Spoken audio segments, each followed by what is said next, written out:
Hello everybody, my name is Rachel and welcome to my channel Kalanati. Today I'm going to be reviewing The Female Man by Joanna Russ. The Female Man was first published in 1975 and it is a classic piece of feminist science fiction. It is also very obvious about being feminist. The last page will leave absolutely no doubt in your mind about how self-aware this book is about its purpose. In the story, we follow three women who are brought together mysteriously from parallel universes. We have Joanna, who is probably Russ herself in the 1970s in our world. We have Janine, who's living in the 1970s of another world where the Second World War didn't happen, the Great Depression never ended, and women's liberation or the feminist movement also didn't happen. And the third woman is Janet. She is from a future, but not our future, in a world called While Away where there are no men. These women are actually all versions of each other. They are genetically the same, but they are different because of how society and culture have shaped them, particularly through the existence of, or the lack of, systemic sexism and gender inequality. There is also a fourth woman, another version of them introduced at the end of the book. She is the answer to the book's plot about how these women can come together, but I found her world to be the most confusing. I'm not sure that I understand it or I can explain it. It felt like a world where the battle of the sexes has spiraled out of control, like it's the worst case scenario. Honestly, I didn't really care about the plot in this book. The plot was not the point for me. The point was bringing these women together, comparing them, comparing their personalities, their lives, their existences, seeing how and why they're different, and then discussing it. Through the character of Joanna, I think Russ is putting into words the instances of sexist ideology, of anti-female attitudes, and the oppression that women face constantly from men and from society as a whole. And she captures these realizations and these contradictory rules that say that no matter what women do, we lose, but there is still a fighting spirit there. Through Janine, you see a woman who has never questioned how dull and constrained and small her life is. She doesn't question really how boxed in she feels because of this narrow slice of life allowed to women in her universe. Janine is constantly pressured by everyone in her life to get married. This is what women are supposed to do in her world, and she has internalized this. She says to herself that she needs to get married. She wants to get married because her husband will tell her who she is. She believes this, but she's also not happy. And through the character of Janet, we get to see how huge and full a woman's life can be when she isn't constrained by rules placed on her because of her sex. That's not to say that Janet's world, While Away, doesn't have its rules and its flaws, but its rules seem to be based on things other than sex.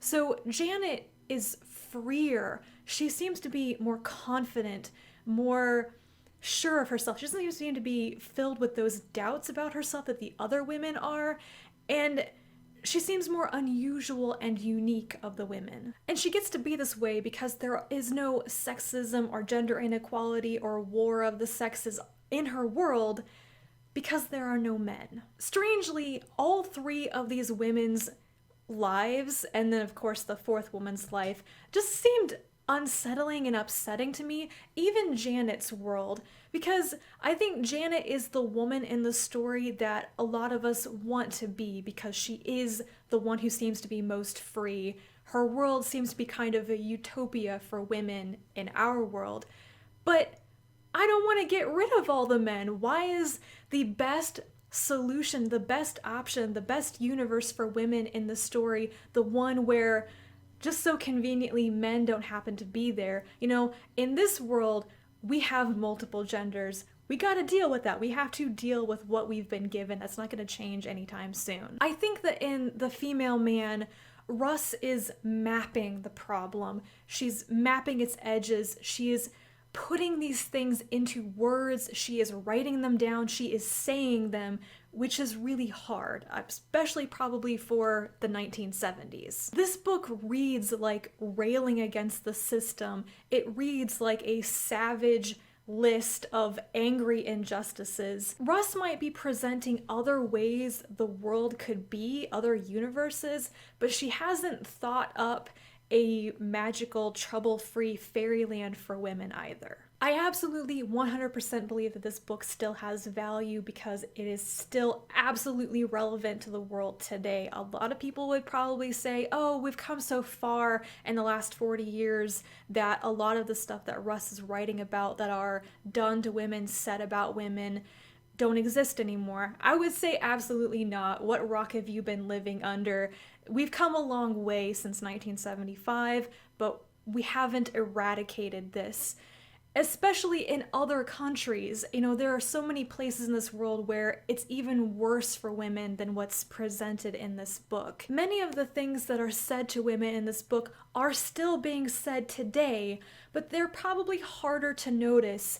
They are a bit more subtle, they're rephrased, they're lying under the surface, they're insidious, and it's harder to recognize them and get rid of them. This book was great food for thought. It's just been sitting in my mind. I can't stop thinking about things that are said, that happen in this, that have been bothering me because they're so true.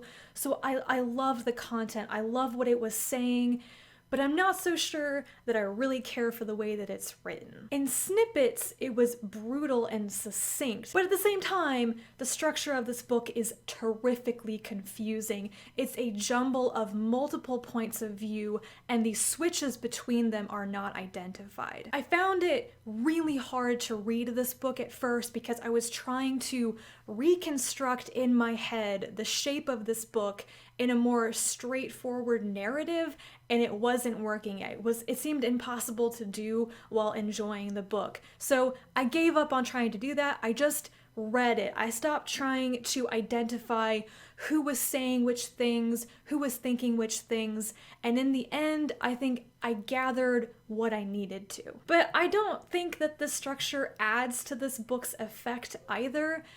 This is a subjective point. This is just my opinion and my experience. So other people who read this may think very differently. They may think that the way it's written is very, very important to what Russ was trying to say. Your experience may vary is what I'm trying to say. And I think that's all I have to say about this book. It is beautiful, it is good, it is heartbreaking, it's also weird, and it's something I would really recommend for people who want to read about women in science fiction, who want to read a science fiction story exploring issues that women face.